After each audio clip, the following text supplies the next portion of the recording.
नमस्कार, आप देख रहे हैं जर्नलिस्ट पर आपके साथ में आंचल श्रीवास्तव। और आज हम बात करने जा रही एक ऐसी पुलिस कार्रवाई की जिसने न सिर्फ सतना जिले को हिला दिया है बल्कि पूरे मध्य प्रदेश की राजनीति में झटका पैदा कर दिया है। रामपुर बघेलान थाना क्षेत्र में हुई इस छापेमारी ने सत्ता की गलियारों तक हलचल मचा दी, क्योंकि इस केस का जो मुख्य आरोपी है वो कोई साधारण व्यक्ति नहीं है बल्कि प्रदेश की राज्य मंत्री प्रतिमा बागरी का सगा भाई अनिल बागरी है। जी हाँ, आपने सही सुना, 46 किलो से अधिक गांजा बरामद हुआ है और गिरफ्तारी ऐसे नामों की हुई है जो सीधे सत्ता के बेहद करीबी दायरे से जुड़े हैं। तो आइए आपको बताते हैं पूरी कहानी, शुरुआत से लेकर अब तक हर अहम जानकारी।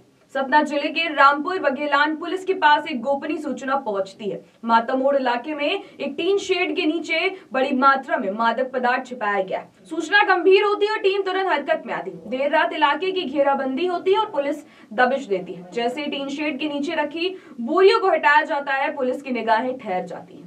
1, 2, 3 नहीं, पूरे 12 पैकेट, कुल 46 किलो 134 ग्राम गांजा। बाजार की मूल कीमत इसकी 9 लाख रुपए से अधिक है। मात्रा इतनी साफ हो जाए कि ये कोई छोटी मोटी तस्करी नहीं है बल्कि एक संगठित रैकेट का हिस्सा है। मौके पर 2 आरोपी गिरफ्तार होते हैं, अनिल बागरी और पंकज सिंह। तीसरा आरोपी शैलेंद्र उर्फ सोम रजावत पहले ही गांजा तस्करी के दूसरे मामले में जेल में बंद है। एएसपी प्रेमलाल कुर्वे ने कार्रवाई की पुष्टि की है और कई चौंकाने वाली बातें बताई हैं। उन्होंने कहा कि हमें मुखबिरों से लगातार इनपुट मिल रहे थे। पैकेटों की पैकिंग और छुपाने का तरीका पेशावर था। ये नेटवर्क कोई छोटा नहीं है, ये माल आसपास के जिलों में सप्लाई होने वाला था।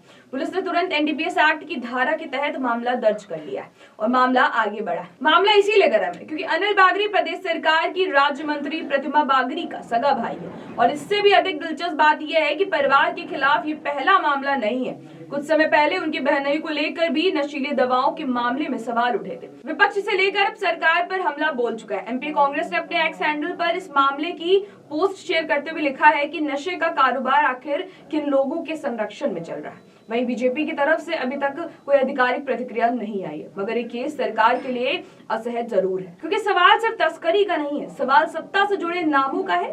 प्रारंभिक पूछताछ में आरोपी पंकज सिंह ने स्वीकार कर लिया है कि गांजा अनिल बागरी और शैलेंद्र रजावत से लाया गया था। ये बयान पुलिस को पूरे नेटवर्क तक ले जा सकता है। सूत्र बताते हैं कि ये रैकेट कई जिलों में सक्रिय था और गांजा पैकिंग की प्रोफेशनल क्वालिटी देखकर पुलिस अंदाजा लगा रही थी कि ये कोई 1-2 की तस्करी नहीं है बल्कि लगातार चलने वाली गतिविधि है। अनिल बागरी और पंकज सिंह दोनों को कोर्ट में पेश किया गया और उन्हें न्यायिक हिरासत में भेजा गया है। पुलिस अब इस बात की जांच कर रही है कि इस नेटवर्क में कितने और लोग शामिल हैं और क्या ये सिंडिकेट दूसरे राज्यों से माल मंगवाकर एमपी में सप्लाई करता था। लेकिन इस पूरी कार्रवाई से उभरते हैं 3 सवाल। पहला सवाल, क्या राज्य मंत्री प्रतिमा बागरी के परिवार का किसी नशा नेटवर्क से कोई पुराना कनेक्शन है? दूसरा सवाल, क्या ये मात्र परिवार स्तर का अपराध है या कहीं कोई राजनीतिक सुरक्षा भी मौजूद थी? तीसरा सवाल, क्या पुलिस की जांच सिर्फ गिरफ्तार आरोपियों तक सीमित रहेगी या पूरा सिंडिकेट उजागर होगा? सतना पुलिस की ये कार्रवाई निश्चित रूप से बड़ी है, लेकिन इसे बड़े नेटवर्क की पहली कड़ी माना जा रहा है। अब इंतजार है आगे आने वाले जांच रिपोर्ट्स की,